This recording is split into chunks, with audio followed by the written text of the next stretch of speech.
கிறிஸ்துவுக்குள் பிரியமானவர்களே, இந்த ஒரு புதிய நாளை காண கிருபை செய்த கர்த்தரை நாம் ஸ்தோத்தரிப்போம். இந்த நாளில் உங்களை சந்திப்பதில் மிகவும் மகிழ்ச்சி அடைகிறேன். இன்றைய தினம் நாம் தியானிக்க இருக்கிற வசனம் உபாகமம் 33ஆம் அதிகாரம் 27ஆம் வசனம். அநாதி தேவனே உனக்கு அடைக்கலம், அவருடைய நித்திய புயங்கள் உனக்கு ஆதாரம். அநாதி தேவனை பாருங்கள், அவருடைய நித்திய புயங்களை பாருங்கள். அவரைப் போல உங்களுக்கு அடைக்கலமும் ஆதரவும் தருகிறவர் வேறு ஒருவரும் இல்லை. அவரே உங்களுக்கு என்றென்றும் உள்ள அடைக்கலமானவர். சிலர் தங்களுடைய அடைக்கலமாக மந்திரிகளையும் உலக மனிதர்களையும் போலீஸ் அதிகாரிகளையும் தேடுகிறார்கள். ஆனால் ஆட்சிகள் மாறும்போதும் காலங்கள் உருண்டு ஓடும்போதும் அந்த அடைக்கலங்கள் நிலை நிற்பதில்லை.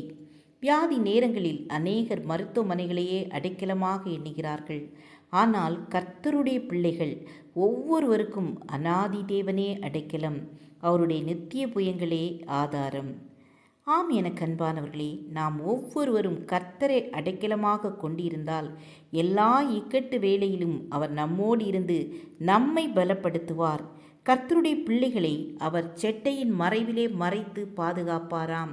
எல்லா தீங்குக்கும் விலக்கி நம்மை பாதுகாப்பார்.